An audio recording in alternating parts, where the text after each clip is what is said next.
Hello students, કેમ છો? મજામાં બધા? આજે નવા ચેપ્ટર સાથે ચેપ્ટર નંબર 3 વિદ્યુત રસાયણ ઇલેક્ટ્રોકેમિસ્ટ્રી ચેપ્ટરમાં આગળ વધીશું. આ ચેપ્ટરની અંદર દીકરાઓ આપણે વિદ્યુત અને રસાયણ બંનેની ચર્ચા કરવાની છે. એટલે કે રસાયણ છે એમાંથી વિદ્યુત જનરેટ થાય છે, એટલે કે રાસાયણિક ઉર્જામાંથી વિદ્યુત ઉર્જામાં રૂપાંતરણ કરાવીશું. પાછું વિદ્યુત ઉર્જાનું રાસાયણિક ઉર્જામાં પણ રૂપાંતરણ કરાવીશું. એટલે કે બંને સાઈડ પર આપણી પ્રક્રિયાઓ ચાલ્યા કરશે. રસાયણનું વિદ્યુતમાં, વિદ્યુતનું રસાયણમાં. ઓકે, તો ચેપ્ટરની અંદર આપણે આગળ વધીએ. સો માય નેમ ઇઝ નયન ત્રિવેદી અને આજે આપણે આગળ વધીશું વિદ્યુત રસાયણની અંદર પાર્ટ 1 ભાગ 1 ની અંદર. આજે આપણે જોઈએ છીએ કે કેટલો પાર્ટમાં આ પાર્ટની અંદર કેટલું ચેપ્ટર પૂર્ણ થાય છે. આજે આપણો ટાર્ગેટ હશે કે આપણે વોલ્ટેઇક સેલને પૂરું કરીશું. વીજ રાસાયણિક કોષ વોલ્ટેઇક સેલ કે જેને આપણે પૂર્ણ કરવા પ્રયત્ન કરીશું. તો સૌથી પહેલા આપણે જોઈએ કે ચેપ્ટરની પ્રસ્તાવના શું છે. તો ચેપ્ટરની પ્રસ્તાવનામાં દીકરાઓ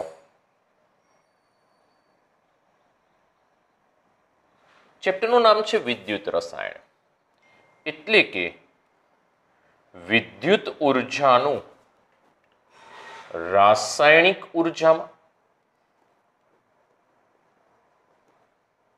અને રાસાયણિક ઉર્જાનું વિદ્યુત ઉર્જામાં રૂપાંતરણ. જો આપણે વિદ્યુત ઉર્જાનું રાસાયણિક ઉર્જામાં રૂપાંતરણ જોઈએ ને દીકરાઓ, કોનું? વિદ્યુત ઉર્જાનું રાસાયણિક ઉર્જામાં રૂપાંતરણ જોઈએ, એટલે કે વિદ્યુત વપરાશે, રસાયણ ઉત્પન્ન થાય, તો એને વિદ્યુત વિભાજન કોષ કહેવાશે, કે જે વિદ્યુત ઉર્જાનું શેમાં રૂપાંતરણ કરશે? રાસાયણિક ઉર્જામાં. એટલે ઇલેક્ટ્રિસિટી વપરાશે, વિદ્યુત વપરાશે, એમાંથી રસાયણ ઉત્પન્ન થશે. બીજું છે રાસાયણિક ઉર્જાનું વિદ્યુત ઉર્જામાં રૂપાંતરણ, એટલે કે રસાયણ વપરાશે, વિદ્યુતનું ઉત્પાદન થશે, એને કહેવાય વીજ રાસાયણિક કોષ, એટલે કે વોલ્ટેઇક કોષ. ચેપ્ટર મુખ્ય 2 પાર્ટ થયા. આ સિવાય પણ ચેપ્ટર આગળ છે. જોઈએ વિદ્યુત રસાયણ જે છે આપણું ચેપ્ટર, એ વિદ્યુત રસાયણને આપણે કેટલા વિભાગમાં વહેંચી શકીએ? તો દીકરાઓ પહેલું છે વીજ રાસાયણિક કોષ, કે જેની અંદર રાસાયણિક ઉર્જાનું રાસાયણિક ઉર્જાનું વિદ્યુત ઉર્જામાં રૂપાંતરણ થશે. રાસાયણિક ઉર્જાનું વિદ્યુત ઉર્જામાં રૂપાંતરણ થશે. બીજી વસ્તુ દીકરાઓ કે આની અંદર આપણે એક રિડક્શન પોટેન્શિયલનો અભ્યાસ કરવાનો છે, અથવા તો આગળ જતા આપણે એને નામ પણ આપીશું. રિડક્શન પોટેન્શિયલનો ઉપયોગ કરીને આપણે કોષ પોટેન્શિયલ શોધતા થઈ જઈશું. આ ઉપરાંત ईएमएफ श्रेणी, नष्ट समीकरण, मगज को खत्म करने वाला, नष्ट करने वाला नष्ट समीकरण, એનો અભ્યાસ કરીશું. તો આપણી પાસે વીજ રાસાયણિક કોષમાં આપણે આટલી વસ્તુઓ જોઈશું. અને સિવાય બીજા નાના નાના મુદ્દાઓ છે. સાંદ્રતા કોષ, કોષ અચળાંક, ગિબ્સ મુક્ત ઉર્જા, ડેલ્ટા જી, એને પણ જોઈશું. બરોબર છે. તો આ આપણી પાસે વીજ રાસાયણિક કોષના મુદ્દા થયા. એના પછી બીજો છે વિદ્યુત વિભાજન કોષ. વિદ્યુત વિભાજન કોષ. વિદ્યુત વિભાજન કોષ લઈએ ને દીકરાઓ, જેની અંદર વિદ્યુત ઉર્જાનું રાસાયણિક ઉર્જામાં રૂપાંતરણ થશે. વિદ્યુત ઉર્જા છે એમાંથી આપણે રસાયણનું ઉત્પાદન કરાવીશું, એટલે વિદ્યુત ઉર્જાનું શેમાં રૂપાંતરણ થઈ જશે? રાસાયણિક ઉર્જામાં રૂપાંતરણ થઈ જશે. બીજી વસ્તુ કે આની અંદર આપણે ફેરાડે નિયમો જોઈશું. ફેરાડેના નિયમ જોઈશું, એના એક્ઝામ્પલ જોઈશું. નેક્સ્ટ મુદ્દામાં આગળ વધીએ. બીજો મુદ્દો છે દ્રાવણોમાં અથવા તો વિદ્યુત વિભાજ્યમાં વાહકતા, જેની અંદર આપણે ખાસ જોવાની છે આયોનિક વાહકતા. આયોનિક વાહકતા જેની અંદર અવરોધ, વિશિષ્ટ અવરોધ, બરોબર છે, વાહકતા, વિશિષ્ટ વાહકતા, કોહલરોસનો નિયમ,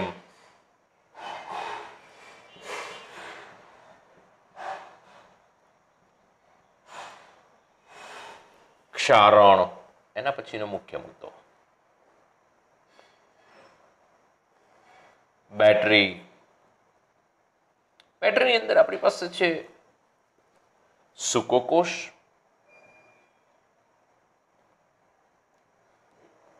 એના પછી લેડ સંગ્રાહક કોષ,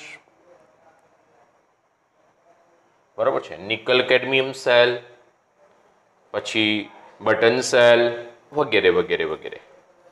અને આટલા મુદ્દા પછી આપણે ટોટલ થઈને 5 મુદ્દા જોવાના થશે. એમાં ખાસ કરીને ક્ષારણ એટલે એફીનું ક્ષારણ હોય. 5 મુદ્દા થશે. પહેલો વીજ રાસાયણિક કોષ, જેમાં રાસાયણિક ઉર્જાનું વિદ્યુત ઉર્જામાં રૂપાંતરણ કરાવીશું. રિડક્શન પોટેન્શિયલ છે, એના વિશે અભ્યાસ કરીશું. પછી કોષ પોટેન્શિયલ વિશે અભ્યાસ કરીશું. ઈએમએફ શ્રેણી લઈશું, નનસ સમીકરણ લઈશું, ગિબ્સ મુક્ત ઉર્જા ફેરફાર જોઈશું. વિદ્યુત વિભાજન કોષની અંદર વિદ્યુત ઉર્જાનું રાસાયણિક ઉર્જામાં રૂપાંતરણ થશે, એમાં ફેરાડેનો નિયમ જોઈશું.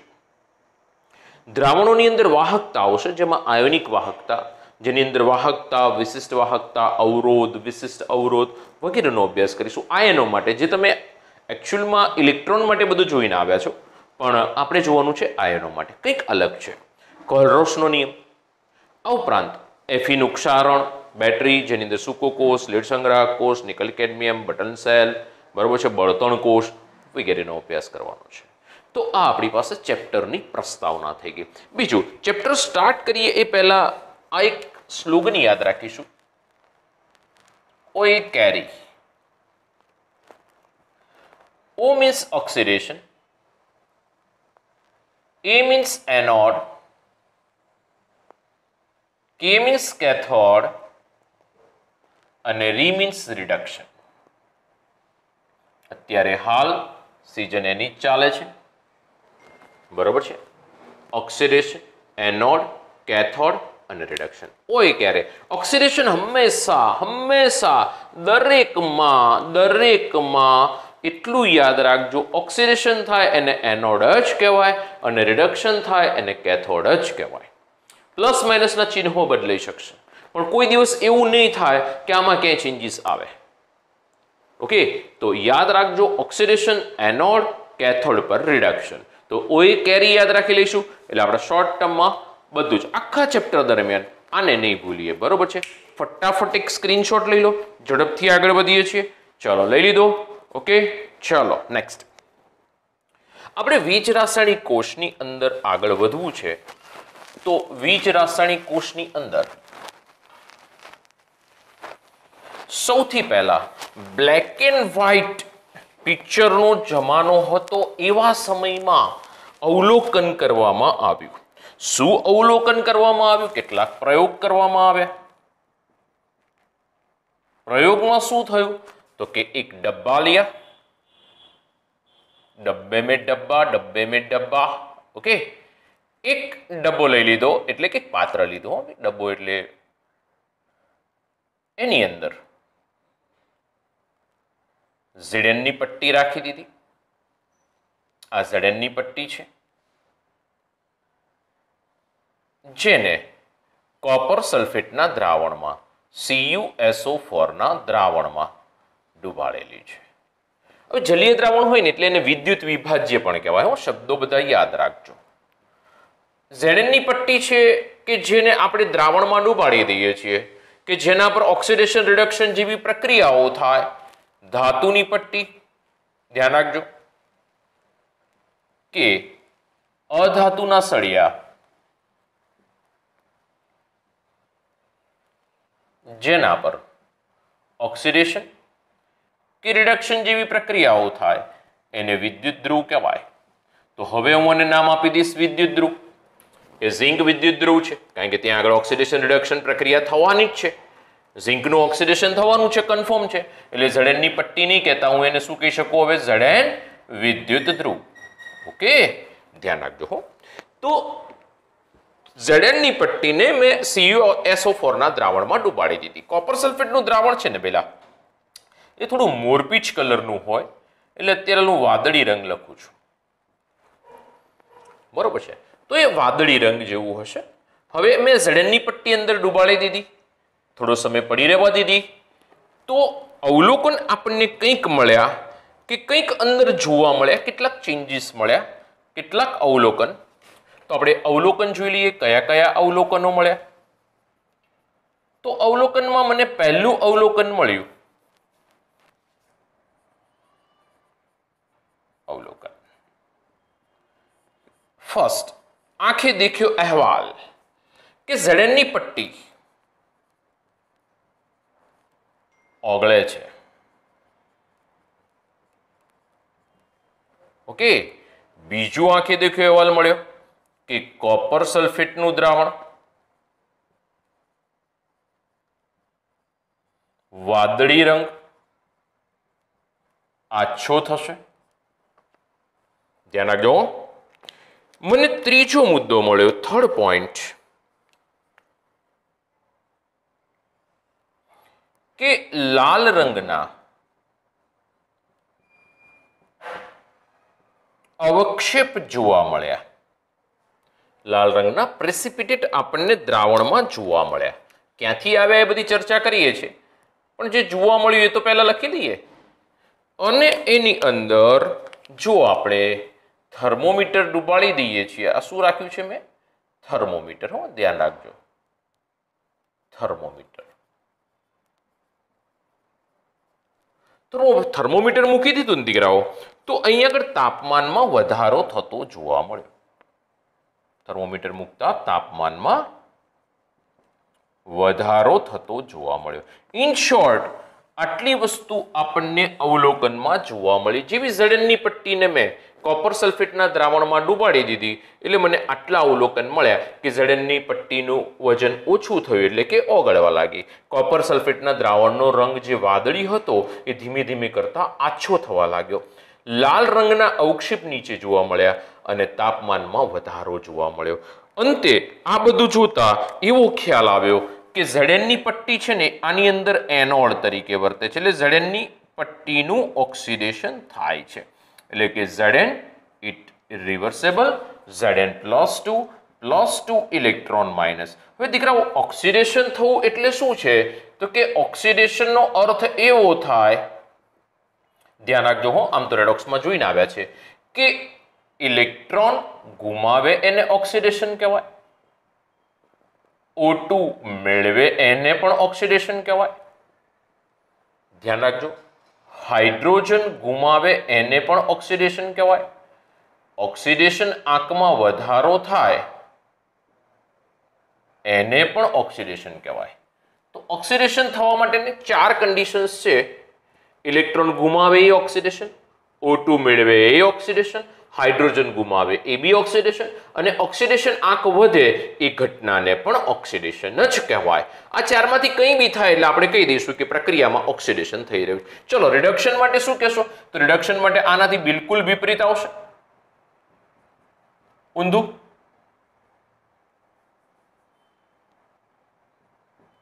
લખી શકશો ને? આવડશે ને? તમે એવું ના લખતા હો વિપરીત. ધ્યાન રાખજો, ઇલેક્ટ્રોન ગુમાવે તો રિડક્શનમાં શું થાય? ઇલેક્ટ્રોન મેળવશે. ઓક્સિજન મેળવે છે તો આમાં શું કરશે? ઓક્સિજન ગુમાવશે. હાઇડ્રોજન ગુમાવે છે તો આમાં શું કરશે? હાઇડ્રોજન મેળવશે. ઓક્સિડેશન આંકમાં વધારો થાય છે તો આમાં શું થશે? ઓક્સિડેશન આંકમાં ઘટાડો થશે. તો દીકરાઓ, અહીંયા આગળ આપણે જોઈએ છીએ Zn સોલિડ છે, Zn+2 એક્વિયસ છે, એટલે કે આપણે Zn નું Zn+2 માં રૂપાંતરણ થશે. એટલે કે ઝિંકની પટ્ટી છે, આ પટ્ટી છે, સોલિડ પટ્ટી છે, એ દ્રાવણમાં ગઈ. એક્વિયસ એટલે ક્યાં ગઈ? દ્રાવણમાં ઓગળી ગઈ. એટલે કે એના વજનમાં શું થઈ ગયો? ઘટાડો. જુઓ દીકરાઓ, અહીં 0 થી +2 થયું એટલે કે ઓક્સિડેશન આંકમાં વધારો, એટલે પ્રક્રિયા કઈ કહેવાય? ઓક્સિડેશન. ઓક્સિડેશન થઈ એટલે આપણે એને શું કહીએ છીએ? એનોડ. આગળ જ કીધું OA ઓક્સિડેશન એનોડ, તો આને ઓક્સિડેશન પ્રક્રિયા થઈ એટલે એને શું કહેવાશે? એનોડ. તો કેથોડ પર કોણ પ્રક્રિયા કરે છે? તો કે કેથોડ પર કોણ પ્રક્રિયા કરશે? તો કે Cu+2. Cu+2 નું શું થાય? તો કે Cu+2 બે ઇલેક્ટ્રોન સ્વીકારશે અને એની અંદરથી Cu બનાવશે, Cu સોલિડ. તો અહીંયા આગળ આપણી પાસે Cu+2 એક્વિયસ છે, એનું જલીય દ્રાવણ છે. આમાં Cu+2 હોય એ રાસાયણિક પ્રક્રિયા કરે અને એમાંથી Cu માં કન્વર્ટ થશે. એટલે Cu વપરાય છે ને દીકરાઓ, એટલા માટે તો એનો રંગ છે એ ધીમે ધીમે કરતા આછો થાય છે. બીજું, Cu+2 છે એ વાદળી રંગનું છે, પણ Cu છે ને એ લાલાશ પડતો છે. એટલા માટે તો આપણને જ્યારે Cu સોલિડ બને છે ત્યારે કેવા અવક્ષેપ મળે છે? રેડિસ અવક્ષેપ મળશે, લાલ અવક્ષેપ મળશે. સમજો, રેડિસ અવક્ષેપ એટલે લાલ અવક્ષેપ કોના મળ્યા મને? કોપરના મળ્યા. વાદળીમાંથી લાલ રંગ થશે. બરોબર છે? એટલે તરત ખબર પડી જાય કે હા રાસાયણિક પ્રક્રિયા થઈ રહી છે. બીજું દીકરાઓ કે નેટ રિએક્શન, કોષ પ્રક્રિયા જોઈએ અથવા તો કુલ પ્રક્રિયા. કોષ પ્રક્રિયા કે કુલ પ્રક્રિયા થાય ને ત્યારે એટલું ધ્યાન રાખીશું કે સામસામે ઇલેક્ટ્રોન કેન્સલ થઈ જશે. એટલે કે કોષ પ્રક્રિયા કે કુલ પ્રક્રિયામાં લખીને રાખજો, યાદ રાખજો સ્પેશિયલ કેસ કે કોષ પ્રક્રિયા કે કુલ પ્રક્રિયામાં ઇલેક્ટ્રોન હશે નહીં. અને જો ઇલેક્ટ્રોન હાજર હોય તો એને કુલ પ્રક્રિયા કહેવાય નહીં. આ જે શબ્દ બોલું છું ને એને હું ચોથા પાંચમા લેક્ચરમાં અથવા તો લાસ્ટમાં આનો યુઝ કરીશ અને યાદ કરાવીશ કે પહેલો લેક્ચર યાદ કરી લો. જો અહીંયા આગળ કોષ પ્રક્રિયા લખી રહ્યો છું, ધ્યાન રાખજો, ઇલેક્ટ્રોન સામસામે કેન્સલ થઈ જશે. એટલે કે Zn plus Cu+2 it gives Zn+2 plus Cu. Aqueous છે, સોલિડ છે, એક્વિયસ છે, સોલિડ છે. તો આ પ્રક્રિયા આપણને જોવા મળશે.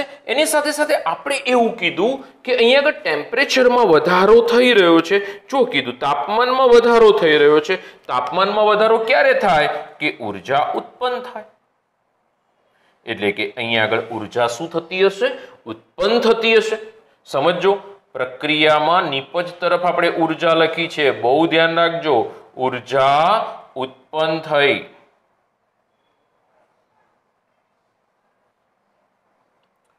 આ કઈ ઉર્જા હતી? રસાયણ હતું અને એની પ્રક્રિયાથી ઉર્જા ઉત્પન્ન થઈ. આ ઉર્જાને શું નામ આપવામાં આવે? પહેલા રાસાયણિક ઉર્જા. શું નામ આપવામાં આવશે? રાસાયણિક ઉર્જા. મને એમ કહો, આ કોષની અંદર મેં ઝિંકની પટ્ટી મૂકી, કોપર સલ્ફેટના દ્રાવણમાં રાસાયણિક પ્રક્રિયા થઈ, રાસાયણિક ઉર્જા ઉત્પન્ન પણ થઈ. પણ હું તમને એક પ્રશ્ન પૂછું કે આ રાસાયણિક ઉર્જા ઉત્પન્ન થઈ એનો તમને શું ફાયદો થયો?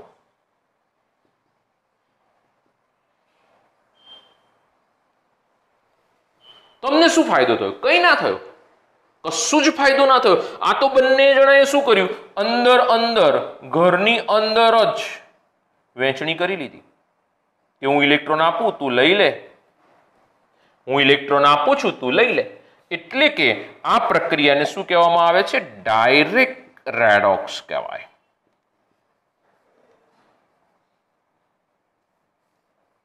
રેડોક્સ એટલે રિડક્શન પ્લસ ઓક્સિડેશન. આપણે જે આગળ રેડોક્સ પ્રક્રિયા જોઈ છે એનો જ આ એક આગળનો ભાગ ચાલુ થયો છે. રેડોક્સનો મેક્સિમમ યુઝ આવશે, ધ્યાન રાખીશું. તો મને ડાયરેક્ટ રેડોક્સ પ્રક્રિયા થઈ છે ને એનાથી મને કોઈ ફાયદો એટલે કે આપણને કોઈ ફાયદો મળ્યો નહીં. અને ફાયદા વગર તો કોઈ વસ્તુ થાય નહીં. તો આનો બેનિફિટ શું? કંઈ જ નહીં. ઉત્પન્ન રાસાયણિક ઉર્જા ઉત્પન્ન થઈ, પણ આપણે એનો કોઈ બેનિફિટ ન લઈ શક્યા. બેનિફિટ લેવા માટે વૈજ્ઞાનિકોએ આજે એક ડબ્બો હતો એની જગ્યાએ ડબલ ડબ્બા લઈ લીધા, એટલે કે બે પાત્ર લીધા અને રાસાયણિક પ્રક્રિયા કરાવી કે જે ઇનડાયરેક્ટ રેડોક્સ કહેવાશે. બરોબર છે દીકરાઓ? એક વખત ફરીથી ધ્યાન રાખશો, સમજાવી દઉં, પછી આપણે આગળ વધીએ. એક પાત્ર લઈ લીધું જેની અંદર કોપર સલ્ફેટનું દ્રાવણ છે, ઝિંકની પટ્ટી અંદર ડુબાડી દીધી. જે પટ્ટી એટલે કે ધાતુની પટ્ટી કે અધાતુના સળિયા પર રિડક્શન કે ઓક્સિડેશન થાય એને વિદ્યુત ધ્રુવ કહેવામાં આવશે. તો આ મેં દ્રાવણની અંદર એટલે કે વિદ્યુત વિભાજ્યમાં મેં પટ્ટી ડુબાડતા આના પર ઓક્સિડેશન પ્રક્રિયા થઈ એટલે Zn વિદ્યુત ધ્રુવ કહેવાશે.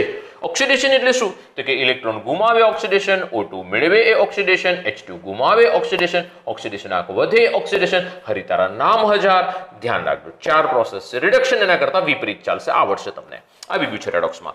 અવલોકન કર્યું આપણે, આ પ્રયોગનું અવલોકન કર્યું. અવલોકન કરતા ખબર પડી કે Zn ની પટ્ટી ઓગળી રહી છે સમયે. એટલે કે આ જે Zn ની પટ્ટી છે ધીમે ધીમે કરતા ઓગળતી જાય છે, એટલે કે યુઝ થઈ રહ્યો છે એનો, બરોબર છે, એનો ઉપયોગ થઈ રહ્યો છે. CuSO4 નું દ્રાવણ છે એ ધીમે ધીમે કરતા એનો વાદળી રંગ આછો થતો જાય છે, લાલ રંગના અવક્ષેપ મળતા જાય છે અને થર્મોમીટર મૂકતા ટેમ્પરેચર વધે છે. ટેમ્પરેચર વધે એટલે એવું ના થાય કે 50 હતું ને 100 થઈ ગયું, સોરી 25 હતું ને 50 થઈ ગયું. એવું ન થાય દીકરાઓ. માઇનોર ચેન્જીસ હોય, થોડો માઇલ્ડ ટેમ્પરેચરમાં ડિફરન્સ આવે. અને આ 4 વસ્તુ થઈ એના આધારે ખબર પડી કે કોઈક રાસાયણિક પ્રક્રિયા અંદર થઈ રહી છે. અને રાસાયણિક પ્રક્રિયા શોધતા ખબર પડી કે Zn નું ઓક્સિડેશન થાય છે, કારણ કે પટ્ટી ખવાઈ એટલે પટ્ટીમાંથી જો Zn દ્રાવણમાં ગયો એટલે એની પટ્ટીના વજનમાં ઘટાડો થાય. સમજો હો, આ પટ્ટી પર હતો, આ દ્રાવણમાં ગયો એટલે વજન ઓછું થયું. કેથોડ પર શું થાય છે?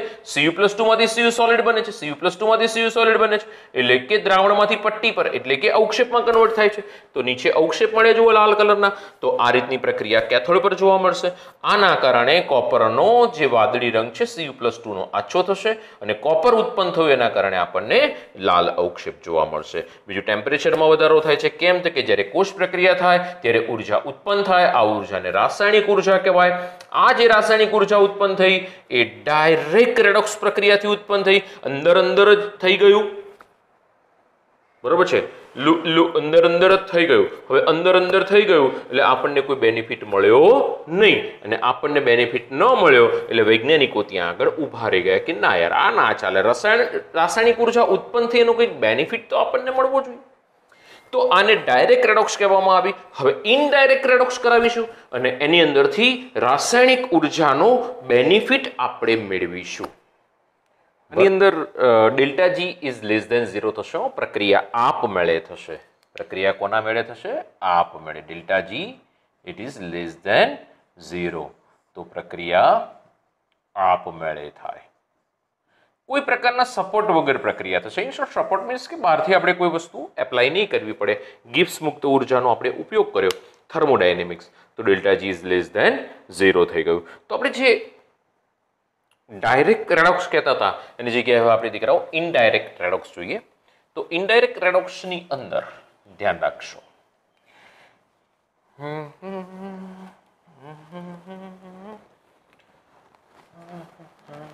चलो चलो चलो चलो केमिस्ट्री के साथ चलो भाई, चलो चलो चलो. આપણી પાસે હવે જે છે એ છે વોલ્ટેઇક સેલ અથવા વીજ રાસાયણિક કોષ અથવા ગેલ્વેનિક કોષ. બધામાં delta G is less than 0. બધા એક જ છે. આનું એક્ઝામ્પલ આપણી પાસે ઝિંક કોપર કોષ વડે આપવામાં આવે છે, જેને ડેનિયલ સેલ કહેવામાં આવે. આપણી એનસીઈઆરટીની બુકમાં આ એક્ઝામ્પલથી આ ચર્ચા કરેલી છે. આ સિવાય પણ ઘણા બધા સેલ છે. FeNI સેલ ઘણા બધા છે દીકરાઓ, ઘણા બધા છે. આપણે એક્ઝામ્પલમાં જોઈશું એટલે ખબર પડશે. પણ આપણી પાસે એક સમજૂતી એક જ છે કે ZnCu, કારણ કે આપણે પ્રોપર એનાથી સમજી શકીશું. પણ આ બધા સેલમાં એટલું ધ્યાન રાખવાનું કે delta G is less than 0 છે. પ્રક્રિયા આપમેળે થાય છે. તો વોલ્ટેઇક સેલ, વીજરાસાયણિક કોષ, ગેલ્વેનિક કોષ અને એનું ઉદાહરણ છે ડેનિયલ કોષ. ઓકે, તો આપણે ડેનિયલ કોષમાં આગળ વધીએ. તો સૌથી પહેલા એક ડબ્બો લઈ લઈએ, એટલે એક પાત્ર લઈ લઈએ. થોડું નીચે દોરવું, નામકરણને બધું કરતા ફાવે. એક પાત્ર લઈ લીધું, બીજું પાત્ર લઈ લીધું. આ પાત્રની અંદર Zn ની પટ્ટી રાખીશું ZnSO4 નું દ્રાવણ ભરેલું હશે. ZnSO4 નું જલીય દ્રાવણ 1 મોલર સાંદ્રતા ધરાવતું હશે. આ છે ઝિંકની પટ્ટી. ધ્યાન રાખજો હો ભાઈ, આગળ જતા હું એને વિદ્યુત ધ્રુવ નામ આપી દઈશ. એટલે સમજી શકો છો, વિદ્યુત ધ્રુવ નામ આપું ઇટ મીન્સ કે એના ઉપર ક્યાં ઓક્સિડેશન થતી હશે પ્રક્રિયા અથવા તો રિડક્શન પ્રક્રિયા થતી હશે. બીજું પાત્ર લીધું એટલે કે બીજો ડબ્બો લીધો, એની અંદર મેં લઈ લીધી કોપરની પ્લેટ, Cuની પ્લેટ, 1 મોલર CuSO4 નું જલીય દ્રાવણ. ઓકે, જેને વિદ્યુત વિભાજ્ય પણ કહેવાશે. આ બંનેને કોપરના પાતળા તાર મારફતે એમીટર અથવા તો વોલ્ટમીટર દ્વારા જોડવામાં આવે. અહીં આગળ ક્યાં એમીટર લેવામાં આવે અથવા તો વોલ્ટમીટર લેવામાં આવે. એમીટરનું કાર્ય શું છે? તો એમીટરનું કાર્ય છે વિદ્યુત પ્રવાહની દિશા બતાવવી. કે વિદ્યુત પ્રવાહ કઈ દિશામાં વહન પામે છે એ બતાવશે આપણને, કે વિદ્યુત પ્રવાહની દિશા કઈ છે. બરોબર છે. બીજું કે આની અંદર શું થઈ રહ્યું છે, આ કોષનો સિદ્ધાંત શું છે? તો ધ્યાન રાખજો દીકરાઓ, રાસાયણિક ઉર્જાનું વિદ્યુત ઉર્જામાં રૂપાંતરણ થઈ રહ્યું છે. શું થઈ રહ્યું છે? રાસાયણિક ઉર્જાનું વિદ્યુત ઉર્જામાં રૂપાંતરણ. પ્રક્રિયા આપમેળે થાય છે. Delta G is less than 0. તો એમીટર છે, અહીંયા આગળ 2 પ્લેટો લઈ લીધી. એમીટર જોઈન કર્યું એ પહેલા બંને પ્લેટો જોઈન કરીને આપણે એક બલ્બ અહીંયા આગળ લગાવી દીધો. સામાન્ય બલ્બ લગાડ્યો અહીંયા આગળ ગોળો, પીળા રંગનો ગોળો લગાવીએ છીએ ને દીકરાઓ, તો કન્ડિશન શું થઈ? ગોળો સ્ટાર્ટ થયો પણ થોડા સમયમાં જ ગોળો બંધ થઈ ગયો. ચાલુ થયો એમાં આપણે ખુશ થઈ ગયા, પણ થોડા સમય પછી એ ગોળો બંધ થયો ત્યાં તકલીફ પડી કે થોડા સમય પછી બંધ કેમ થઈ ગયો? ચાલુ જ રહેવો જોઈતો હતો, બંધ થઈ ગયો. પ્રોબ્લેમ ત્યાં આગળ આવી ગયો. બરોબર છે. તો અહીંયા આગળ તરત જ એમીટર મૂકવામાં આવ્યું અને પછી પ્રયોગ કરવામાં આવ્યો કે રિયલમાં શું થઈ રહ્યું છે. તો કે એમીટર મૂક્યો ને એટલે તરત આપણને અહીંયા આગળનો વિદ્યુત પ્રવાહ કરંટ મળ્યો. કરંટની દિશા હું બતાવી રહ્યો છું. જે દિશામાં એરો છે એ દિશામાં વિદ્યુત પ્રવાહનું વહન થઈ રહ્યું છે, કરંટનું વહન થઈ રહ્યું છે. આ વસ્તુ થઈ. હવે Zn ની પટ્ટી શું છે? તો કે Zn જે છે ને એના પર ઓક્સિડેશન પ્રક્રિયા થતી જોવા મળી. કઈ પ્રક્રિયા જોવા મળી પહેલા? ઓક્સિડેશન. હવે તમે મને એમ કહો Zn પર ઓક્સિડેશન થાય તો Zn શું હોય? એનોડ. યાદ કરો. તો આના પર કઈ પ્રક્રિયા થશે? રિડક્શન. કોપર પર રિડક્શન પ્રક્રિયા થશે એટલે કે શું હશે? કેથોડ. સમજો. તો ધાતુની પટ્ટી કે અધાતુના સળિયા કે જેના પર ઓક્સિડેશન કે રિડક્શન જેવી પ્રક્રિયાઓ થાય તો એને વિદ્યુત ધ્રુવ કહેવામાં આવે છે. તો Zn ની પટ્ટી ઓક્સિડેશન થઈ રહ્યું છે, એનોડ. કોપરની પટ્ટી પર રિડક્શન થઈ ગયું છે એટલે એને કેથોડ કહેવાશે. પ્રક્રિયા શું થઈ રહી છે? તો દીકરાઓ ધ્યાન રાખજો હો. હવે તો અહીંયા આગળ પ્રક્રિયામાં કંઈક આવું થાય છે. એનોડની પ્રક્રિયામાં Zn એનોડ ઓક્સિડેશન, ઇલેક્ટ્રોન ગુમાવશે. Zn+2 electron minus. આ એનોડ પરની પ્રક્રિયા થઈ રહી છે. Zn it gives Zn+2 electron minus. તો આ પ્રક્રિયા આપણને ઝિંકમાં જોવા મળશે. Zn it gives Zn+2 electron minus. Zn ની પટ્ટી ઓક્સિડેશન પ્રક્રિયા કરે છે, Zn+2 માં રૂપાંતરણ થાય છે. જો સમજો, પટ્ટી છે ઓગળી એક્વિયસ એટલે કે દ્રાવણમાં ગઈ. પટ્ટી ઓગળી દ્રાવણમાં ગઈ એટલે આ પટ્ટીના વજનમાં ક્રમશઃ શું જોવા મળશે? મને ઘટાડો જોવા મળશે. બીજું, દ્રાવણમાં શરૂઆતમાં શું હતું? તો કે બંને દ્રાવણોની સાંદ્રતા સમાન હતી. બંને દ્રાવણોની સાંદ્રતા કેવી હતી દીકરાઓ? સમાન હતી. એટલે કે જેટલી Zn+2 ની સાંદ્રતા હતી એટલી જ SO4-2 ની સાંદ્રતા પણ હતી. બંને આયનોની સાંદ્રતા સમાન હતી. હવે પ્રક્રિયા થવા લાગી. ધીમે ધીમે કરતા શું થવા લાગ્યું? Zn+2 ઉત્પન્ન થવા લાગ્યું. જો પ્રક્રિયાની અંદર શું થવા લાગ્યું? Zn+2 ઉત્પન્ન થવા લાગ્યું. Zn it gives Zn+2 +2 electron minus એટલે કે Zn+2 નવો બનવા લાગ્યો. Zn ની સોલિડની પટ્ટી છે એ વપરાવા લાગી, કોન્સ્ટન્ટ પ્રક્રિયા ચાલુ ને ચાલુ રહી. Zn+2 વધવા લાગ્યો, Zn+2 વધવા લાગ્યો, Zn+2 વધવા લાગ્યો. તો Zn+2 વધતા વધતા Zn+2 ની સાંદ્રતા ખૂબ વધી ગઈ. કોના કરતા વધી ગઈ? SO4 - 2 કરતા વધી ગઈ. હવે Zn એ શું કર્યું? ઇલેક્ટ્રોન ડોનેટ કર્યા, એટલે ઇલેક્ટ્રોન અહીંથી નીકળ્યા, હમ તો ચલે પરદેશ, ઇલેક્ટ્રોન નીકળ્યા, હમ તો ચલે પરદેશ, ઇલેક્ટ્રોન નીકળ્યા. કારણ કે એનોડ છે, ઇલેક્ટ્રોન ગુમાવે છે, ઇલેક્ટ્રોન અહીંથી નીકળ્યા, આ બાજુ તરફ વહન થવા લાગ્યું ઇલેક્ટ્રોનનું. સમજો, ઇલેક્ટ્રોન આ બાજુ આવવા લાગ્યા, આ પટ્ટી તરત જ ખુશ થઈ ગઈ. શું થયું? કે ઇલેક્ટ્રોન આવ્યા, ઇલેક્ટ્રોન આવ્યા, મજા પડી ગઈ, ઇલેક્ટ્રોન આવ્યા. બરોબર છે? શું થયું એને? ઇલેક્ટ્રોન આવ્યા, મજા પડી ગઈ, મજા પડી ગઈ. દેખાવ, ઇલેક્ટ્રોન આવી ગયા અહીંયા આગળ. ઇલેક્ટ્રોન તરત જ આ પ્લેટ છે ને એને સ્વીકારી લેશે. ઇલેક્ટ્રોન આવ્યા, ઇલેક્ટ્રોન આવ્યા, ઇલેક્ટ્રોન આવ્યા, તરત જ આ પ્લેટ સ્વીકારશે. એની અંદર દ્રાવણમાં રહેલો Cu+2 કોણ? દ્રાવણમાં કોણ હાજર છે? Cu+2 ને SO4 - 2. તો Cu+2 છે ને સીધો જ એનાને ચીપકી જશે. કારણ કે Cu+2 અત્યારે હાલ શું છે? તો કે Cu+2 ને SO4 - 2 બંનેનું સાંદ્રતા સમાન છે. જેટલો Cu+2 આયન છે એટલો જ SO4 - 2 આયન છે દ્રાવણમાં. બંનેની સાંદ્રતા સમાન છે. હવે ઘટના શું બની દીકરાઓ? કે Cu+2 એ ઇલેક્ટ્રોન જોયો ને, Cu+2 એટલે ઇલેક્ટ્રોન જોઈને Cu+2 ગોળો થઈ ગયો, ગોળો. અને શું બનાવી દીધું? Cu સોલિડ બનાવી દીધું. તો આ Cu+2 એક્વિયસ હતો, Cu સોલિડ થઈ ગયું. એટલે Cu+2 ધીમે ધીમે કરતા આમાંથી દીકરાઓ વપરાવા લાગ્યો. જેમ જેમ ઇલેક્ટ્રોન દાખલ થયો ને એમ Cu+2 વપરાવા લાગ્યો. સમજો, Cu+2 વપરાવા લાગ્યો, Cu+2 વપરાયો. શેમાં કન્વર્ટ થઈ ગયો? Cu માં. એટલે આ પટ્ટીનું વજન વધવા લાગ્યું ધીમે ધીમે કરતા. બીજી ઘટના એવી થઈ કે Cu+2 વપરાયો ને એટલે Cu+2 ની સાંદ્રતા ઘટવા લાગી. કોની સાપેક્ષ?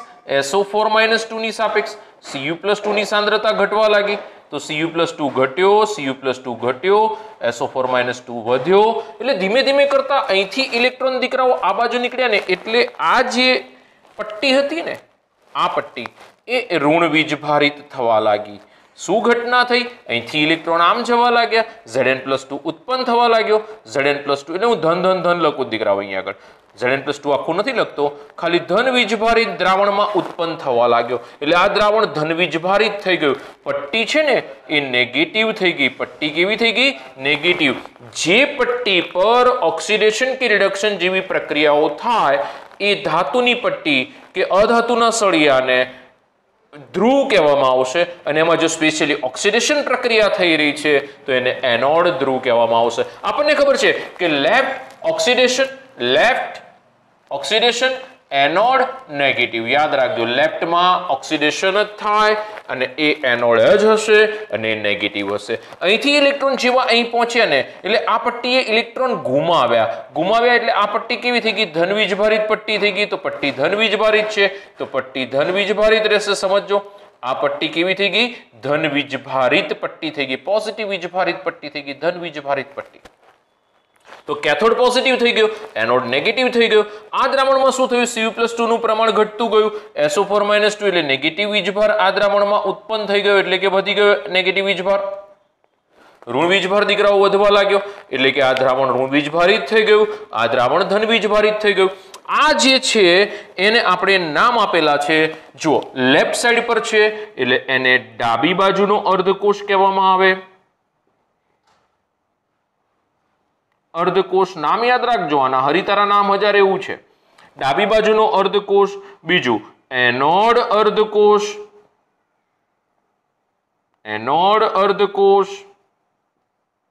ત્રીજું ઋણ છે એટલે નેગેટિવ અર્ધકોષ,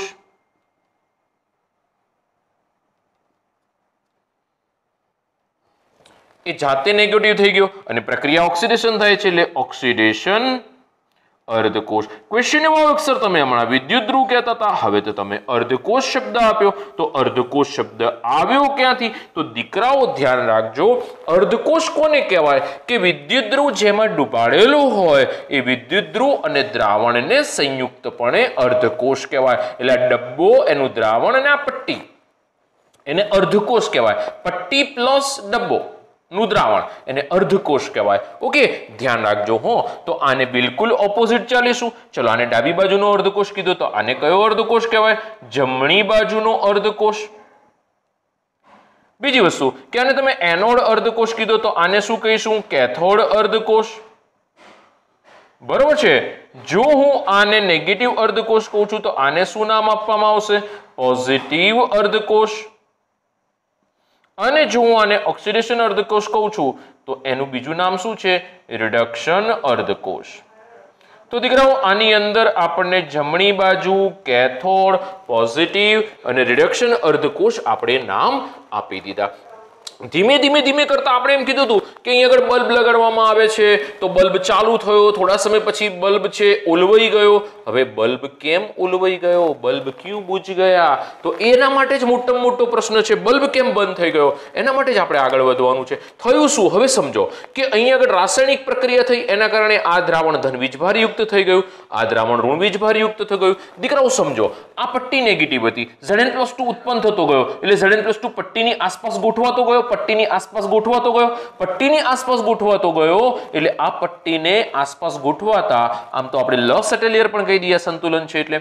તો અહીંયા આગળ શું થઈ શકે? તો Zn+2 હવે નવો ઉત્પન્ન નહીં થઈ શકે, કારણ કે એ વધારે ઇલેક્ટ્રોન નહીં ગુમાવી શકે, કારણ કે ધન વીજભાર આજુબાજુ ગોઠવવા લાગ્યો, નવો Zn+2 ઉત્પન્ન નહીં કરી શકે. હવે નવો Zn+2 જો અહીં ઉત્પન્ન ન થાય તો ઇલેક્ટ્રોન પણ ઉત્પન્ન નહીં થાય, તો ઇલેક્ટ્રોનનું વહન નહીં થાય, અને ઇલેક્ટ્રોન નહીં મળે તો એ Cu+2 એની સાથે પ્રક્રિયા નહીં કરે તો આ કોષ કાર્ય કરતો બંધ થઈ જશે. અને બીજું એવું પણ થશે કે આ દ્રાવણ ઋણ વીજભારિત થઈ ગયું, પટ્ટી ધન વીજભારિત હતી, તો આ ઋણ વીજભારિત દ્રાવણ એને કવર કરી લેશે, એટલે કે આયન એને કવર કરી લેશે, જેના કારણે Cu+2 ત્યાં પ્રક્રિયા કરવા માટે સક્ષમ થતો નથી, ઓછું પડે છે એનું પ્રમાણ, જેથી કરીને આ કોષ કાર્ય કરતો બંધ થઈ જાય. ટૂંકમાં એવું કહેવાય છે કે રાસાયણિક પ્રક્રિયાના કારણે એનોડ અર્ધકોષ ધન વીજભારયુક્ત એનું વિદ્યુત વિભાજ્યનું દ્રાવણ અને કેથોડ અર્ધકોષના વિદ્યુત વિભાજ્યનું દ્રાવણ એ ઋણ વીજભારયુક્ત બનતા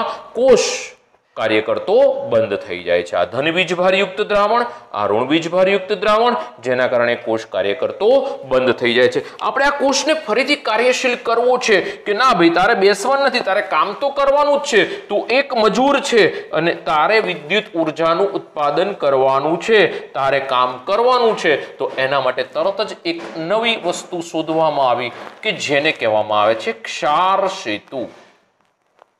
દીકરાઓ, આ લોની યાદ રાખજો હો, બહુ ઇમ્પોર્ટન્ટ છે, ગમે ત્યારે કામમાં આવશે. શોર્ટકટમાં left oxidation anode negative, left oxidation anode negative, left oxidation anode negative. U આકારની કાચની નળી સમજો હો, આ યુ આકારની કાચની નળી, આ યુ આકારની કાચની નળી છે, જેની અંદર નિષ્ક્રિય વિદ્યુત વિભાજ્યનું, ઇનર્ટ વિદ્યુત વિભાજ્યનું જલીય દ્રાવણ ભરી દઈશું. નિષ્ક્રિય વિદ્યુત વિભાજ્યનું જલીય દ્રાવણ પ્લસ અગર અગરની જેલી. કોની? અગર અગર, અગર મગર નહીં, અગર અગરની જેલી.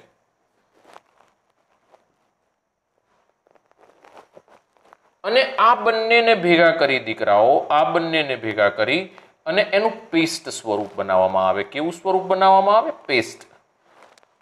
પેસ્ટ, બરોબર છે, લિક્વિડ ની પેસ્ટ સ્વરૂપ રાખવાનું અને એને આની અંદર ક્ષાર સેતુમાં ભરી દીધેલું છે. અહીંયા આગળ રૂ ભરી રાખવાનું અને એના કારણે, રૂના કારણે કોટન પ્લગ. બીજું, નિષ્ક્રિય વિદ્યુત વિભાજ્ય તરીકે કોણ લઈ શકાય? એમોનિયમ નાઇટ્રેટ લઈ શકાય, KCl લઈ શકાય, KNO3 લઈ શકાય, બરોબર છે. પછી ઘણા બધા છે, બરોબર છે, કે જે આપણે ઘણા બધા નિષ્ક્રિય વિદ્યુત વિભાજ્ય લઈ શકીએ છીએ. એમ દેખશો, નિષ્ક્રિય વિદ્યુત વિભાજ્ય લઈને કરવાનો શું? જાતો તો નિષ્ક્રિય છે, કરવાનું શું? તો આપણે એની ચર્ચા હમણાં કરીએ છીએ. પહેલા ક્ષાર સેતુનું કાર્ય જોઈ લઈએ દીકરાઓ. આ રચના આવી, રચના ફરીથી કહી દઉં. યુ આકારની કાચની નળી કે જેમાં નિષ્ક્રિય વિદ્યુત વિભાજ્ય NH4NO3 KCl K3NO3 જેવો નિષ્ક્રિય વિદ્યુત વિભાજ્ય ભરવામાં આવે. અગર અગરની જેલી સાથે એનું મિશ્ર કરી અને આપણે ભરી દઈશું. આ નળીના છેડા રૂના પૂમડા વડે બંધ કરી દેવામાં આવે છે. આની અંદર એનું કાર્ય શું છે? તો સૌથી પહેલા કાર્ય ધ્યાન રાખજો હો. ક્ષાર સેતુનું કાર્ય, ક્ષાર સેતુનું પ્રથમ કાર્ય છે બંને દ્રાવણને જોડવાનું. બંને દ્રાવણને જોડવાનું. બીજું, તેમને એટલે બંને દ્રાવણને વિદ્યુતકીય રીતે તટસ્થ રાખવાનું. તટસ્થ રાખવાનું. ત્રીજું કે અહીં આગળ આપણે બંને દ્રાવણને જોડવાનું કામ કરાવીશું ક્ષાર સેતુ વડે. એમને વિદ્યુતકીય રીતે તટસ્થ રાખવાનું કાર્ય કરાવડાવીશું. અને ખૂબ જ ઇમ્પોર્ટન્ટ પોઈન્ટ કે અહીં આગળ આ જે દ્રાવણો જે છે એની અંદર લિક્વિડ જંક્શન પોટેન્શિયલ ઘટાડે છે. ચોથો ને ખૂબ ઇમ્પોર્ટન્ટ મુદ્દો કે અહીં આગળ ક્ષાર સેતુ કોષની આંતરિક સર્કિટ પૂર્ણ કરી બાહ્ય સર્કિટમાં ઇલેક્ટ્રોનનું વહન શરૂ કરાવે. ઇમ્પોર્ટન્ટ હો. ક્ષાર સેતુ શું કરશે તો કે અંદરની સર્કિટ પૂરી કરશે અને બાહ્ય સર્કિટમાં ઇલેક્ટ્રોનનું વહન શરૂ કરાવશે. એટલે ઇલેક્ટ્રોનનું વહન અહીંથી સ્ટાર્ટ થશે. આંતરિક સર્કિટ અહીંથી પૂરી કરાવશે. બાહ્ય સર્કિટની અંદર ઇલેક્ટ્રોનનું વહન આ જગ્યાએથી શરૂ કરાવશે. તો આ આપણી પાસે ક્ષાર સેતુનું શું થયું? એક કાર્ય થયું. બીજું કે ક્ષાર સેતુની અંદર જે દ્રાવણ ભરીએ છીએ ને એ દ્રાવણની કેટલીક મર્યાદા છે. ક્ષાર સેતુના દ્રાવણની મર્યાદા. ક્ષાર સેતુ ના વિદ્યુત વિભાજ્યની મર્યાદા. પહેલી મર્યાદા એવી છે કે ક્ષાર સેતુનું વિદ્યુત વિભાજ્ય, ક્ષાર સેતુનું વિદ્યુત વિભાજ્ય નિષ્ક્રિય હોવું જોઈએ. આપણે એવું કીધું, નિષ્ક્રિય હોવું જોઈએ. એટલે કે આ જે ક્ષાર સેતુનું નિષ્ક્રિય વિદ્યુત વિભાજ્ય છે એટલે કે વિદ્યુત વિભાજ્ય ક્ષાર સેતુનું વિદ્યુત વિભાજ્ય એ કોષના વિદ્યુત ધ્રુવ સાથે કે કોષના વિદ્યુત વિભાજ્ય સાથે રાસાયણિક પ્રક્રિયા ન કરતું હોવું જોઈએ. ધ્યાન રાખજો હો. શું થાય છે કે ક્ષાર સેતુનું વિદ્યુત વિભાજ્ય આપણે જે દ્રાવણ આની અંદર ભરીએ છીએ એ ક્ષાર સેતુનું વિદ્યુત વિભાજ્યનું દ્રાવણ એ આ કોષના વિદ્યુત ધ્રુવ કે એના વિદ્યુત વિભાજ્ય સાથે આ વિદ્યુત ધ્રુવ કે એના વિદ્યુત વિભાજ્ય સાથે એ પ્રક્રિયા ન કરતું હોવું જોઈએ. સર એવું કેવી રીતે શક્ય બને? જોઈએ. ચલો જુઓ, ધ્યાન રાખજો હો. ધારો કે મારી પાસે અત્યારે હાલ હું KCl નો અહીંયા આગળ ક્ષાર સેતુ લઈ રહ્યો છું. ક્ષાર સેતુ કોનો લઉં? KCl નો લઈ લઉં. ચલો આમાં KCl લઈ લઉં. KCl મેં ભરી દીધો. તો KCl માં આપણને ખબર છે કે બે આયનો K+ અને Cl-. આ બાજુ Cl- આયનનું વહન થશે, આ બાજુ K+ આયનનું વહન થશે. બરોબર છે? એમ દેખ સર આવું કેમ તમે આ બાજુ Cl- લીધું, પેલી બાજુ ના લીધું? અહીંયા આગળ મને ખબર છે આ બાજુ પોઝિટિવ આયન ઉત્પન્ન થાય અને તટસ્થ કરવા માટે નેગેટિવ આયન આ બાજુ આવશે. એટલે આ બાજુ નેગેટિવ આયન આવશે, અહીંયા આગળ નેગેટિવ આયન છે ને તટસ્થ કરવા માટે આ બાજુ પોઝિટિવ આયન આવશે. તો આ પ્રમાણે નેગેટિવ પોઝિટિવ આયનો આવ્યા. તો Zn+2 સાથે Cl- પ્રક્રિયા કરશે, ZnCl2 બનાવે કે જે દ્રાવ્ય ક્ષાર છે. સમજો દ્રાવ્ય ક્ષારનો અર્થ.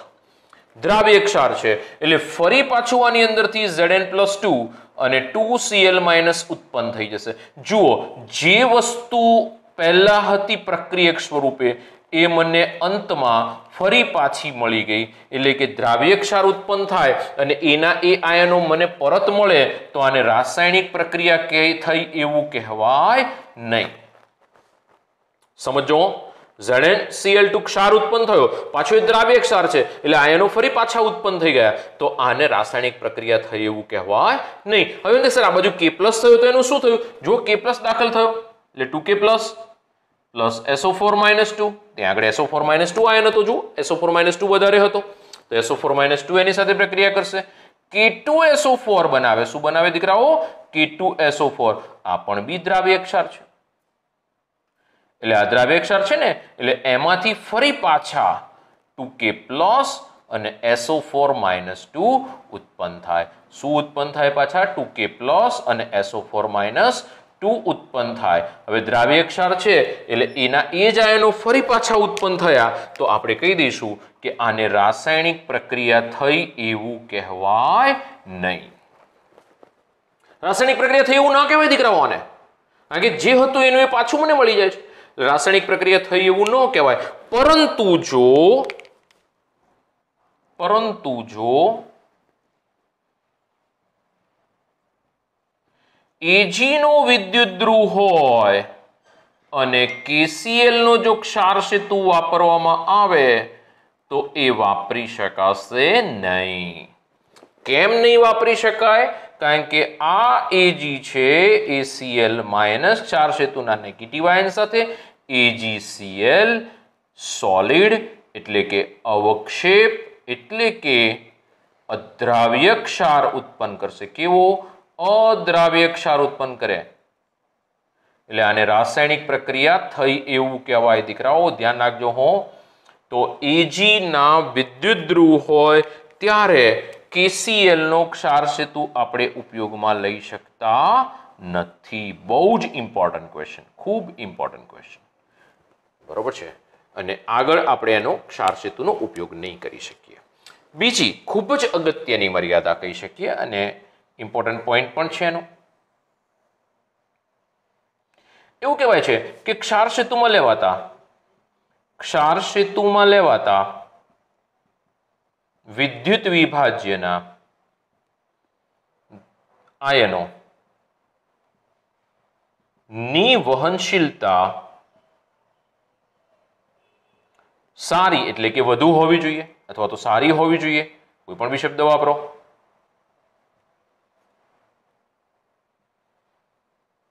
અને ધન આયન અને ઋણાયનની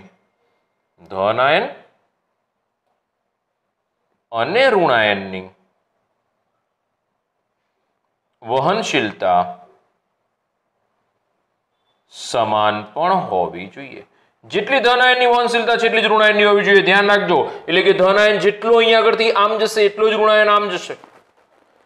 વહનશીલતા સારી પણ હોવી જોઈએ અને સમાન પણ હોવી જોઈએ. બે શબ્દો યાદ રાખજો, સારી પણ હોવી જોઈએ અને સમાન પણ હોવી જોઈએ.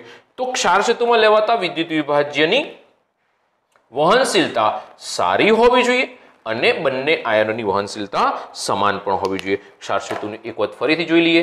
રચના: યુવાકારની કાચની નળી કે જેની અંદર આપણે NH4NO3, KCl, KONO3 જેવા નિષ્ક્રિય વિદ્યુત વિભાજ્યનું જલીય દ્રાવણ લઈ લઈશું. એની સાથે અગર અગરની જેલી ભરી દઈશું. આ બંનેને મિશ્ર કરી પેસ્ટ જેવું બનાવી કાચની નળીમાં મૂકી દઈશું. બંને છેડા પર રૂના પૂમડા લગાવી દઈશું અને ધ્યાન રાખજો એનું કાર્ય શું છે? તો કે ક્ષાર સેતુ આ બંને દ્રાવણને જોડવાનું કામ કરશે. આ બંને દ્રાવણને વિદ્યુત રીતે જે તટસ્થ નથી એને તટસ્થ કરવાનું કાર્ય કરશે. ત્રીજો મુદ્દો કે લિક્વિડ જંક્શન પોટેન્શિયલ જે છે એને ઘટાડશે. ચોથો મુદ્દો કે ક્ષાર સેતુની અંદરની સર્કિટ પૂરી કરશે, એટલે એના જાતે જ બાહ્ય સર્કિટમાં ઇલેક્ટ્રોનનું વહન પાછું ફરીથી સ્ટાર્ટ થઈ જશે. અને આ ચાર કામ છે એ ક્ષાર સેતુ આપણને કરીને આપશે. પહેલું કાર્ય, બીજું કાર્ય, ત્રીજું કાર્ય અને ચોથું કાર્ય. ધ્યાન રાખજો હો દીકરાઓ, ક્ષાર સેતુનું કાર્ય પૂછાય છે તો ધ્યાન રાખજો. બીજી વસ્તુ, ક્ષાર સેતુમાં રહેલા વિદ્યુત વિભાજ્યની મર્યાદા શું છે? તો કે ક્ષાર સેતુનું જે વિદ્યુત વિભાજ્યનું નિષ્ક્રિય હોવું જોઈએ, એટલે કે ક્ષાર સેતુનું વિદ્યુત વિભાજ્ય એ કોષના વિદ્યુત ધ્રુવ સાથે રાસાયણિક પ્રક્રિયા ન કરતું હોવું જોઈએ. એના દ્રાવણ સાથે પણ રાસાયણિક પ્રક્રિયા એટલે કે વિદ્યુત વિભાજ્ય સાથે પણ રાસાયણિક પ્રક્રિયા ન કરતું હોવું જોઈએ. એમાંથી કોઈ પ્રકારનો ક્ષાર ઉત્પન્ન ન કરતું હોવું જોઈએ. કેવો ક્ષાર? અદ્રાવ્ય ક્ષાર. જો દ્રાવ્ય ક્ષાર ઉત્પન્ન થાય તો એના આયનો ઉત્પન્ન થાય, એટલે કોઈ પ્રશ્ન નથી. પણ જો અદ્રાવ્ય ક્ષાર ઉત્પન્ન થશે તો એ ફરી પાછા આયનો ઉત્પન્ન ન થઈ શકે, તો આ પ્રક્રિયા થાય એવા ક્ષાર સેતુનો આપણે ઉપયોગ કરી શકતા નથી. બીજી વસ્તુ, ક્ષાર સેતુમાં લેવાતા વિદ્યુત વિભાજ્યમાં આયનોની સાંદ્રતા સમાન હોવી જોઈએ, આયનોની સાંદ્રતા સારી હોવી જોઈએ અને સમાન હોવી જોઈએ. બે શબ્દો યાદ રાખીશું કે આયનોની સાંદ્રતા સારી હોવી જોઈએ અને આયનોની સાંદ્રતા સમાન પણ હોવી જોઈએ. બરોબર છે. તો આ વહનશીલતા અને અનુલક્ષીને મુદ્દો આવ્યો. દીકરાઓ, હવે આપણે આની અંદર ક્ષાર સેતુને ઇન્સ્ટોલ કરીએ. ધ્યાન રાખશો, કમ્પ્લીટ ધ્યાન અહીંયા આગળ. ક્ષાર સેતુને હું અહીંયા આગળ જોડાણમાં લઈ રહ્યો છું. આ આપણે ક્ષાર સેતુનું જોડાણ આપીએ. જોજો હો, આ ક્ષાર સેતુ આવી ગયો. Cu+2 ને અત્યારે હાલ થોડા માટે સાફ કરું છું. એનું કામ પતી ગયું છે. આપણે અત્યારે હાલ સમજવાનું કામ પતી છે. આ ક્ષાર સેતુ યુ આકારની કાચની નળી, એની અંદર આપણે ક્ષાર સેતુ આપણે મૂકી દીધો. એની અંદર વિદ્યુત વિભાજ્ય આપણે લઈ લઈએ. વિદ્યુત વિભાજ્ય કેવું દ્રાવણ લઈશું? વિદ્યુત વિભાજ્યનું નિષ્ક્રિય વિદ્યુત વિભાજ્યનું જલીય દ્રાવણ પ્લસ અગર અગરની જેલી ભરેલી છે. બરોબર છે. અહીં છેડા પર રૂના પૂમડા મૂકેલા છે. આ રૂના પૂમડા છે. બરોબર છે. હવે શું કરીએ છીએ આપણે અહીંયા આગળ? આ ક્ષાર સેતુ છે એની અંદર આમાંથી કોઈ બી વાપરી શકાય, પણ ચોપડીની અંદર આપણને NH4NO3 આપ્યો છે, તો આપણે એ લઈ લઈએ કે NH4NO3 નું દ્રાવણ ભરી દઈએ. સમજો હો, એટલે NO3- છે આ બાજુ જશે. ક્ષાર સેતુનો નેગેટિવ આયન એ એનોડ અર્ધકોષમાં જશે અને પોઝિટિવ આયન છે એ કેથોડ અર્ધકોષમાં જશે. આ બાજુ નેગેટિવ આયન જશે અને એ આ દ્રાવણને તટસ્થ કરશે, ધનવીજ ભારિત દ્રાવણ છે ને તટસ્થ કરશે. આ જે આયન છે આ બાજુના ઋણવીજ ભારિત દ્રાવણને તટસ્થ કરવાનું કામ કરશે. ધ્યાન રાખજો. એટલે બંને દ્રાવણને એણે જોડી દીધા પ્લસ બંને દ્રાવણને એણે વિદ્યુતકીય રીતે તટસ્થ કરી નાખ્યા. સમજો, બંને દ્રાવણને જોડી દીધા પ્લસ વિદ્યુતકીય રીતે શું કરી દીધા? એને તટસ્થ કરી દીધા. બીજી વસ્તુ ધ્યાન રાખજો કે ક્ષાર સેતુએ અંદરની સર્કિટ પૂરી કરી નાખી. એટલે આ બંને દ્રાવણને વિદ્યુતકીય આ બાજુ NO3-3 NO3- બનાવ્યા કરશે, NO3- બનાવ્યા કરશે. એક Zn+2 ને પકડીને એને તટસ્થ કરશે. આ બાજુ NH4+ આવશે, એક ઋણાયનને પકડીને એને તટસ્થ કરવાની શરૂઆત કરી દેશે. જેના કારણે બે ઘટના બનશે. એક લિક્વિડ જંકશન પોટેન્શિયલ બી ઘટે અને બીજું ક્ષાર સેતુની આંતરિક સર્કિટ પણ પૂર્ણ થશે. બંને દ્રાવણો વિદ્યુત વિભાજનના બંને દ્રાવણો વિદ્યુતકીય રીતે તટસ્થ થઈ જશે. કોષ ફરીથી કાર્ય કરતો થઈ જશે. ફરીથી હરાભરા આપણા કોષ, ફરીથી બલ્બ ચાલુ થઈ જશે. ફરી પાછો કોષ કાર્ય કરશે. ફરી પાછો એમીટર પોતાનું રીડિંગ બતાવશે. વિદ્યુત પ્રવાહની દિશા આ દિશામાં બતાવ્યા કરશે. વિદ્યુત પ્રવાહની દિશા આમ હશે. હો ભાઈ, કરંટ આ દિશામાં જાય. ઇલેક્ટ્રોનના દિશા કરતા I વિરુદ્ધ દિશામાં હોય, ધ્યાન રાખજો. બરોબર છે. તો આ આપણી પાસે આવી ગયો છે ડેનિયલ સેલ. બરોબર દીકરાઓ, ક્વેશ્ચન એવું આવી શકે ડેનિયલ સેલનો સિદ્ધાંત, રચના, કાર્યપદ્ધતિ સમજાવો. તો સિદ્ધાંત આવી ગયો, રચના આવી ગઈ, કાર્યપદ્ધતિ. બીજું, આની અંદર એક વસ્તુ એ પણ બી ધ્યાન રાખવી પડશે. એનોડની વ્યાખ્યા બોલી દઉં, કેથોડની વ્યાખ્યા બોલી જઉં, વિદ્યુત ધ્રુવની વ્યાખ્યા, હું બધી વ્યાખ્યાઓ એક વખત રિપીટ કરી દઉં કે જે ધાતુના સળિયા અથવા તો અધાતુના સળિયા કે જેના પર ઓક્સિડેશન કે રિડક્શન જેવી પ્રક્રિયાઓ થાય એને વિદ્યુત ધ્રુવ કહેવાય. જો ઓક્સિડેશન પ્રક્રિયા થાય તો સ્પેશિયલી એનોડ વિદ્યુત ધ્રુવ, રિડક્શન પ્રક્રિયા થાય તો સ્પેશિયલી કેથોડ વિદ્યુત ધ્રુવ. અને આ વિદ્યુત ધ્રુવને જે દ્રાવણમાં ડૂબાડેલા હોય એ દ્રાવણ અને વિદ્યુત ધ્રુવને સંયુક્તપણે અર્ધકોષ કહેવામાં આવે છે. શું કહેવામાં આવે છે? ને અર્ધકોષ કહેવામાં આવે છે. બરોબર છે. તો અર્ધકોષ આપણી પાસે ક્લિયર હોવો જોઈએ, મગજમાં ડેફિનેશન ક્લિયર જોઈએ. ક્ષાર સેતુમાં શું થયું? Zn ની ચોક્કસ વજન કરેલી પટ્ટીને ZnSO4ના દ્રાવણમાં Cu ની ચોક્કસ વજન કરેલી, એક વખત ઝડપથી બોલી દઉં છું, ધ્યાન રાખજો. Cu ની ચોક્કસ વજન કરેલી પટ્ટીને CuSO4ના દ્રાવણમાં ડૂબાડી દીધી. બંને દ્રાવણની સાંદ્રતા 1 મોલર છે. Zn ની પટ્ટી એનોડ વિદ્યુત ધ્રુવ તરીકે વર્તે, કેથોડની પટ્ટી કોપરની પટ્ટી છે કેથોડ વિદ્યુત ધ્રુવ તરીકે વર્તે. બરોબર છે.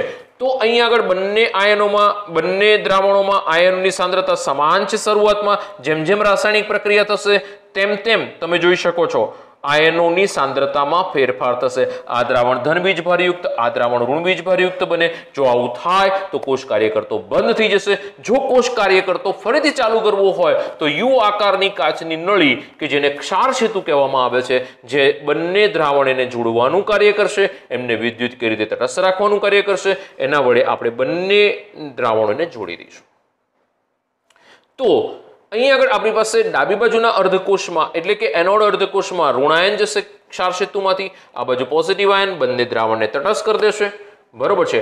ક્ષાર સેતુની અંદર એની આ આપણી પાસે થઈ ગઈ આ ડેનિયલ કોષની ચર્ચા. બીજી એક વસ્તુ ડેનિયલ કોષમાં ધ્યાન રાખજો દીકરાઓ કે જો ડેનિયલ કોષની અંદર ડેનિયલ કોષમાં જો દ્રાવણની સાંદ્રતા હું 1 મોલર રાખું, સમજો હું તાપમાન 298 કેલ્વિન રાખીશ અને જો વાયુનો ઉપયોગ થયો હોય તો દબાણ 1 વાતાવરણ રાખું. ધ્યાન રાખજો હું 1 વાતાવરણ.